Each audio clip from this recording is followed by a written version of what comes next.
तो दोस्तों आज की इस मूवी में आप देखोगे कि कड़क नोट और नर्म होठ, मतलब हॉरिजॉन्टल वाले नहीं वर्टिकल वाले होठ। तो हाँ, कड़क नोट और नर्म होठ किस तरह से आपके फड़वे लगा सकते हैं। और इस मूवी में नोट और होठ की वजह से ही कई सारे लोगों को अपनी देनी पड़ गई है। यहाँ तक कि वो बंदा अनजान लड़की से लेकर के अपनी खुद की स्टेप मॉम को तक नहीं छोड़ता। अब ये सब कुछ वो कैसे कैसे कहाँ कहाँ किसके साथ कितने कितनों के साथ किस किस पोजीशन में और क्या क्या करता है, ये सब अब आज की इस मूवी में देखने वाले हो। तो चलिए ज्यादा देर ना करते हुए हम मूवी का एक्सप्लेनेशन स्टार्ट करते हैं। खैर, जिस मूवी को हम एक्सप्लेन करने जा रहे हैं उसका नाम है सिक्लो, जो कि रिलीज हुई थी ईयर 2022 में। मूवी को डाउनलोड कैसे करना है ये थोड़ा सा आगे बताऊंगा। तो मूवी स्टार्ट होती है और हमें दिखाया जाता है अपनी मूवी का मेन कैरेक्टर रिंको, जो कि एक डिलीवरी बॉय है और अभी अभी ही किसी तरह से थोड़ा बहुत काम करके थोड़े पैसे वैसे जुटा कर खाना लेकर पहुंचा है अपनी गर्लफ्रेंड के लिए।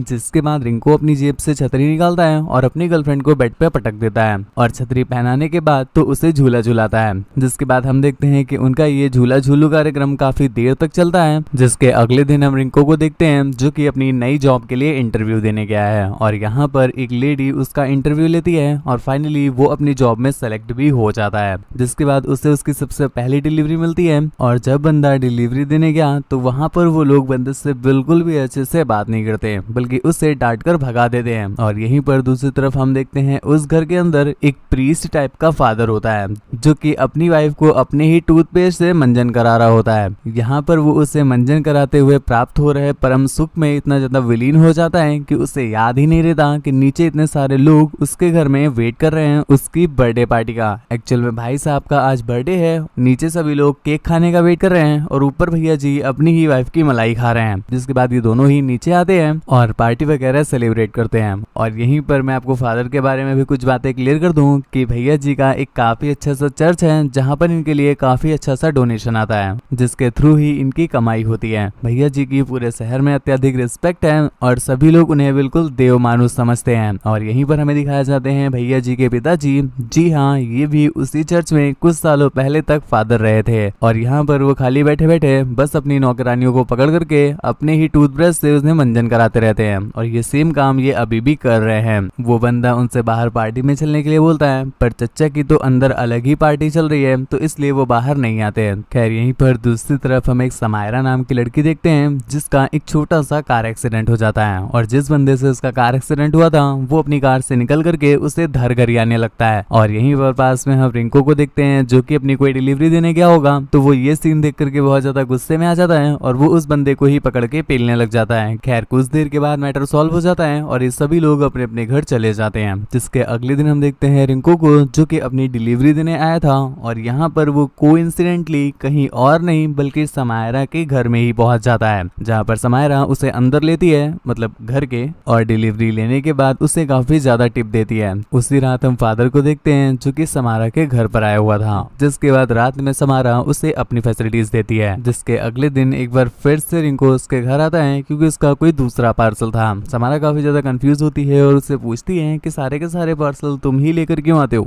जिस पर रिंको उससे बताता है कि जो एरिया है ये मेरा है मैम, और यहाँ पर जो भी पार्सल आते हैं वो मैं ही डिलीवर करता हूँ और यही रीजन है कि आपके सारे पार्सल मुझे ही मिलते हैं। तो ये सुनने के बाद समायरा उससे कहती है कि तुम मेरी एक छोटी सी हेल्प भी कर दो, मेरा जो नलका है वो जाम हो गया है, क्या तुम उससे खोल दोगे। मतलब उसका नलका नहीं, सॉरी, उसके जो घर का नलका है वो जाम हो गया है। जिसके बाद रिंको भी उसका नलका ठीक कर देता है, पर इस बीच उसने सब कुछ गीला गीला कर दिया था, मतलब घर और अपने कपड़े दोनों ही गीले गीले कर दिए थे। तो वो उसे कपड़े वगैरह चेंज करके थोड़ी देर स्टे करने को बोलती है। यहाँ पर खाली बैठे बैठे ये लोग कुछ बातें करने लगते हैं। जिसके कुछ देर के बाद जब उनके कपड़े वगैरह सूख जाते हैं तो रिंको भी अपने कपड़े वापस पहनकर वहां से बाहर चला जाता है। लेकिन यहाँ पर उसे जाने में काफी ज्यादा लेट हो गई थी, तो बाहर खड़े उस फादर के बॉडीगार्ड कुछ और ही समझते हैं और फादर को ये बात जाकर बता देते हैं। ये बात सुन करके फादर की झाड़ियां फायर हो जाती हैं और वो गुस्से में वापस जाता है समायरा के पास और उसे पकड़ के पेलने लग जाता है। मतलब पेलना मतलब वो नहीं जो तुम सोच रहे हो, पेलना मतलब मारने लग जाता है। और वो उसे इतनी बेरहमी से मारता है, इतना बेरहमी से मारता है कि उससे काफी ज्यादा ब्लीडिंग होने लगती है और वो उसे वहीं पर पटक के वापस चला जाता है। यहाँ पर बाहर हम देखते हैं रिंको को जिसने कि इन्हें जाते हुए देख लिया था। तो उनके जाने के बाद रिंको किसी तरह से चुपके से उसके घर में घुस जाता है और यहाँ पर वो समायरा की ऐसी कंडीशन देख करके बहुत परेशान हो जाता है क्योंकि समायरा को इतना मारा गया था कि उसकी डेथ भी हो सकती थी, लेकिन फिर भी वो उसका ध्यान रखने देखने के लिए उससे बेड पर लेटाता है और वहीं पर उसके होश में आने का वेट करने लगता है। दूसरी तरफ हम देखते हैं फादर को, जिसे कहीं ना कहीं ये लग रहा था कि शायद उसने समारा को मार ही दिया है। तो ये बात वो बहुत ज्यादा डरते डरते अपने फादर को बताता है, जिस पर उसके हवसी फादर, जो कि इस समय भी अपना मंजन ही करा रहे थे, उन्हें बहुत ज्यादा गुस्सा आता है और वो उसे धरगरियाते हैं। इतने में ही उससे पता चलता है कि फादर के कुछ आदमियों को पकड़ लिया गया है जो कि ड्रग्स की तस्करी कर रहे थे। अब फादर के फादर जब ये देखते हैं तो भाई साहब जो अभी तक कम गरिया रहे थे वो उसे और धरगरियाते हैं कि तू जब से आशिक बना है तूने तो बिजनेस के बिल्कुल फड़वे ही लगा दिए हैं। यहाँ पर दूसरी तरफ हमें समायरा दिखाई जाती है, जिसे अब फाइनली 2 दिनों के बाद होश आ गया है और वो अपने सामने रिंकू को बैठा हुआ पाती है। समायरा उसकी ऐसी केयरिंग से बहुत ज्यादा खुश हो जाती है और उसके सामने ही अपनी गुफाओं के द्वार खोल देती है, जिसके बाद रिंकू भी ज्यादा देर न करते हुए उसकी गुफा में एंट्री कर जाता है और समायरा को उसी बेड में पटक पटक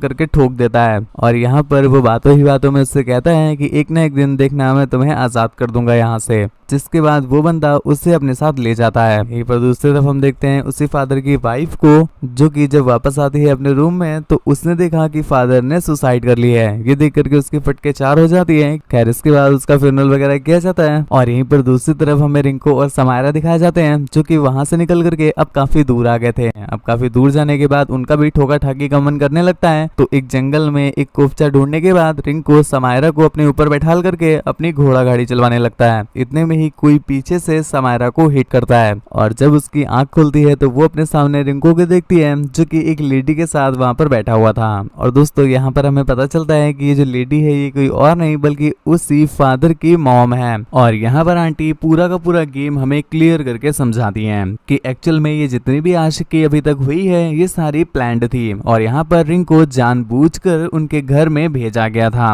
अब समायरा को भी समझना चाहिए था कि एक बंदा बार बार डिलीवरी करने कैसे आ सकता है। ये कम्प्लीटली सोचा समझा हुआ प्लान ही था ताकि रिंकू ज्यादा से ज्यादा समायरा के करीब आ सके। और यहाँ पर आंटी हमें बताती हैं कि ऐसा उन्होंने किया क्यों है, क्योंकि जो उनका लौंडा था अर्थात जो अपना फादर था उसे जब से समायरा की गुफा का नशा हुआ है वो तो बिल्कुल पगला सा गया है, अपने काम में बिल्कुल भी ध्यान नहीं देता और ना ही अपने बाप के बिजनेस को बढ़ा रहा है। इसके साथ साथ वो घर में भी लड़ता झगड़ता रहता है। तो इसका सबसे परफेक्ट सोल्यूशन यही था कि उसके लौंडे को ही रास्ते से हटा दो। और यहाँ पर हम आपको क्लियर कर दें कि जो फादर था उसने सुसाइड की ही नहीं थी बल्कि इन दोनों ने ही उसे मारा था। अब रिंकू ने उसका इतनी गहराई से काट दिया तो समायरा उसे धरगरियाने लगती है, जिस पर रिंकू को गुस्सा आ गया और वो उसे वहीं पर शूट करके निपटा देता है। और इसी के साथ मूवी चली जाती है फ्लैशबैक में। मूवी की स्टार्टिंग में हम देख पाते हैं रिंकू जब जॉब को ऑडिशन देने गया था तो वहां पर उसका ऑडिशन लेने वाली कोई और नहीं बल्कि यही आंटी थी और उन्होंने ही रिंकू को सारा काम समझाया था कि किस तरह से समायरा को पटियाना है, फिर उसकी बजाना है और उसे किस तरह से ठिकाने लगाना है। और इसके साथ साथ हमें एक चीज और रिवील की जाती है कि एक्चुअल में ये पूरा जो किया गया प्लान है वो आंटी का नहीं बल्कि अंकल जी का है। जी हाँ, ये बुढ़ऊ फादर का, क्योंकि बुढ़ऊ ने जब रिटायरमेंट ले ली थी तो उनके बेटे ने उनके धंधे की बिल्कुल मैया दैया कर दी थी, जिस वजह से वो बहुत ज्यादा नाराज थे और कैसे न कैसे करके अपने बेटे को रास्ते से हटाना चाहते थे। और इसीलिए उन्होंने हेल्प ली अपनी वाइफ की और उनकी वाइफ ने हेल्प ली रिंकू की। लेकिन मूवी के एंडिंग में हम आंटी को देख पाते हैं जिनका मूड अब थोड़ा सा चेंज हो गया है और वो अपने हस्बैंड को ही निपटाने के प्लान में है, जिसके लिए वो रिंकू का सहारा लेती हैं। और वो रिंकू से कहती हैं कि एक्चुअल में ये जो बुढ़ऊ फादर है ना, इनकी एक फैंटेसी है कि ये अपनी सारी मेड की बजाते हैं और इसी चलते एक मेड को जब इन्होंने बजाया था तो वो प्रेग्नेंट हो गई थी, जिसके बाद उसे ये शहर छोड़कर जाना पड़ा। और तुम्हें जान करके शौक होगा कि वो कोई और नहीं बल्कि वो तुम्हारी ही मॉम थी और तुम इसी बूढ़े पास्टर के न चाहे हुए बेटे हो। ये बात सुन करके रिंकू को बहुत गुस्सा आता है, जिसके बाद वो उसके घर जा करके बुढ़ऊ को भी टैग कर देता है। जिसके बाद मूवी के एंडिंग में आंटी रिंकू से कहती है कि चलो अब सब रास्ते से हट गए, फाइनली अब चर्च में जितना भी पैसा आएगा उसके हम दोनों 50-50% के पार्टनर होंगे। अब यहाँ तक तो तुम भी समझ गए होगे कि आंटी का इतने में पेट तो भरने वाला है नहीं, उनका प्लान तो कुछ और ही है। और ये हम देखते हैं मूवी की एंडिंग में जब वो रिंकू को पीछे मुड़ने बोलती है। रिंकू को पहले से ही पता था कि आंटी क्या करने वाली है तो वो उन्हें ही शूट कर देता है, पर अनफॉर्चुनेटली आंटी उसे से ऑलरेडी शूट कर चुकी थी, जिस वजह से ये दोनों ही मारे जाते हैं और मूवी के एंडिंग में हम देख पाते हैं कि सभी के सभी मारे गए और मारे जाने का रीजन हवस और पैसा। मतलब होठ और नोट किस तरह से तुम्हारे फड़वे लगा सकते हैं ये आपने इस मूवी में अच्छे से देख लिया है। तो मूवी कैसी लगी नीचे कमेंट करके जरूर बताना।